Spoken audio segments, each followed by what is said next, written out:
Hello everyone, this is David Lewis with your tip of the week. Now in my book, Common Mistakes Automobile Salespeople Make, I write about one of the most dangerous things you have to face on your journey to success in this business, and that is the comfort zone syndrome. This is a problem that everyone faces at some time or another, regardless of how much they have already achieved. True success is a consistent process of growth and change, and no matter where you are today, your goal should always be to reach higher and find the next plateau that will help you realize and achieve what you want in this life. Regardless of where you are in the process of reaching your goals, you must be aware that the comfort zone syndrome is always there, lurking, trying to get you to settle for the status quo and to stop pressing for higher ground. You may be someone who reaches the top of your sales board every month, but you too can be susceptible to the comfort zone syndrome that tells you you've done enough and tries to convince you to accept where you are at the ceiling of your potential.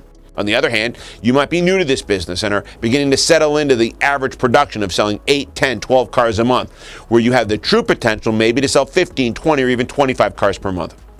Only you can immunize yourself from the comfort zone syndrome. Consistency is the key. Set your goals high and approach them as something you must work towards every day if you want to achieve true success. Take care of yourself and take the necessary breaks for fun and relaxation you need for your family life and to keep you energized to move forward to the next step in your goals.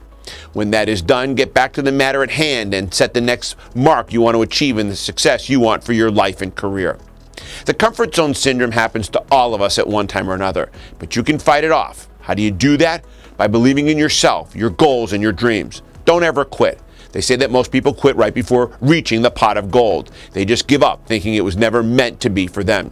Most of you know how to sell a car, but do you understand the importance of building a great book of business? A book of clients that will reward you on a regular basis for being there for them when they needed you the most.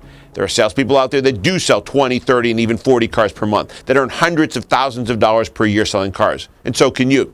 But first you have to fight off the comfort zone syndrome. And again, do not misunderstand me. I'm not telling you to work 100 hours per week. I'm just telling you that when you're at work, then work. Study, practice, role play, and then be the best salesperson you could be. Well, that's it for this week's sales tip. Good luck, and I'll see you all next week.